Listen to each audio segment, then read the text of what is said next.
हम सभी देश की सीमाओं की रक्षा में दिन रात लगे हमारे वीर जवानों के साथ चट्टान की तरह खड़े हैं। उनकी वीरता, उनके कौशल, उनकी सूझबूझ पर देश अटूट विश्वास रखता है। इस सर्वदलीय बैठक के माध्यम से मैं शहीदों के परिवारों को भी ये विश्वास दिलाता हूं कि पूरा देश उनके साथ है, पूरा देश उन्हें नमन करता है। साथियों, पूर्वी लद्दाख में जो हुआ उसको लेकर आपने रक्षा मंत्री जी और विदेश मंत्री जी को सुना भी और प्रेजेंटेशन को भी देखा। न वहां कोई हमारी सीमा में घुस आया है,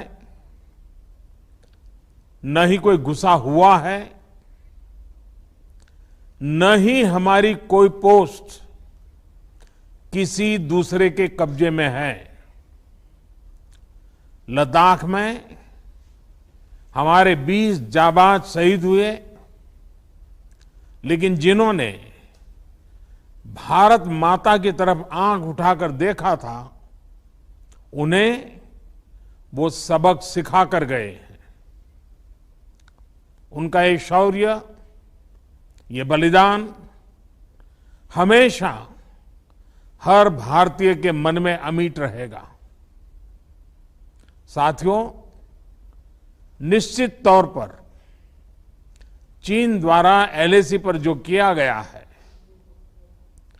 उससे पूरा देश आहत है, आक्रोशित है। ये भावना हमारी इस चर्चा के दौरान भी आप सबके माध्यम से बार बार प्रकट हुई है। मैं आपको भी आश्वस्त कर रहा हूं कि हमारी सेना देश की रक्षा के लिए कोई कसर नहीं छोड़ रही है। डिप्लॉयमेंट हो, एक्शन हो, काउंटर एक्शन हो, जल थल नभ में हमारी सेनाओं को देश की रक्षा के लिए जो करना है वो कर रही है। आज हमारे पास ये कैपेबिलिटी है कि कोई भी हमारी 1 इंच जमीन की तरफ आंख उठाकर भी नहीं देख सकता। आज भारत की सेनाएं हर सेक्टर में एक साथ मूव करने में पूरी तरह सक्षम है। ऐसे में हमने जहां एक तरफ सेना को अपने स्तर पर उचित कदम उठाने की छूट दी है, वहीं दूसरी तरफ डिप्लोमेटिक माध्यमों से भी चीन को अपनी बात दो टूक स्पष्ट कर दी है। भारत पीस और फ्रेंडशिप चाहता है, लेकिन अपनी सॉवरेनिटी की रक्षा हमारे लिए सर्वोपरि है और आप सबने भी इसी भाव को प्रकट किया है। साथियों, बीते 5 वर्षों में देश ने अपनी सीमाओं को सुरक्षित करने के लिए बॉर्डर एरिया में इंफ्रास्ट्रक्चर डेवलपमेंट को प्राथमिकता दी है। हमारी सेनाओं की दूसरी आवश्यकताओं जैसे फाइटर प्लेन्स, आधुनिक हेलीकॉप्टर, मिसाइल डिफेंस सिस्टम आदि पर भी हमने बहुत बल दिया है। नए बने हुए इंफ्रास्ट्रक्चर की वजह से खासकर एलएसी में अब हमारी पेट्रोलिंग की कैपेसिटी भी बढ़ गई है।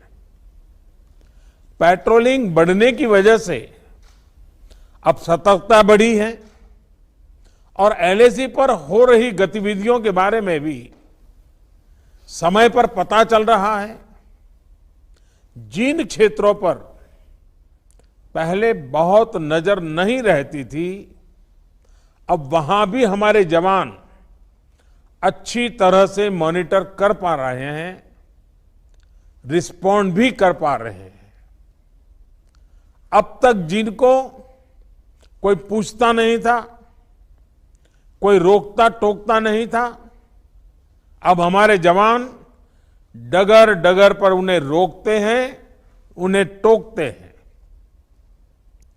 बेहतर हो रहे इंफ्रास्ट्रक्चर से एक मदद ये भी मिली है कि हमारे जवान जो उस कठिन परिस्थिति में वहां तैनात रहते हैं, उन्हें साजो सामान पहुंचाने में आसानी हुई है। साथियों, राष्ट्रहित, देशवासियों का हित हमेशा हम सभी की सर्वोच्च प्राथमिकता रही है। चाहे ट्रेड हो, कनेक्टिविटी हो, काउंटर टेररिज्म हो, भारत ने कभी किसी बाहरी दबाव को स्वीकार नहीं किया है। राष्ट्रीय सुरक्षा के लिए जो भी जरूरी कार्य है, जो भी जरूरी इंफ्रास्ट्रक्चर का निर्माण है, उसे इसी तरह तेज गति से आगे भी किया जाता रहेगा। मैं आप सभी को, सभी राजनीतिक दलों को फिर से आश्वस्त करता हूं कि हमारी सेनाएं सीमाओं की रक्षा करने में पूरी तरह सक्षम है। हमने उन्हें यथोचित कार्रवाई के लिए पूरी छूट दी हुई है। आप सभी ने इस बैठक के लिए अपना समय दिया, अपने मूल्यवान सुझाव दिए। इसके लिए मैं सभी दलों का, आप सभी नेतृत्वगण का हृदय से बहुत बहुत आभार व्यक्त करता हूं और आपके सुझाव आगे की रणनीति में बहुत लाभकर्ता होंगे, ये मुझे पूरा विश्वास है। मैं फिर एक बार इस एकता का संदेश देने में आप जो बढ़ चढ़ करके आगे आए हैं, वे सेना का मोरल तो बढ़ाएगा, देश के लोगों की हिम्मत बढ़ाएगा, लेकिन दुनिया को भी जो संदेश जाना चाहिए वो पहुंचेगा।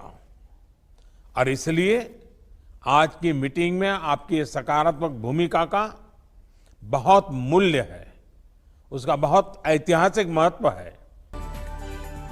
नमस्कार दोस्तों, मेरे चैनल को सब्सक्राइब, लाइक करें और आइकॉन को जरूर दबाएं ताकि आने वाले वीडियो को आपको नोटिफिकेशन मिल जाए। धन्यवाद।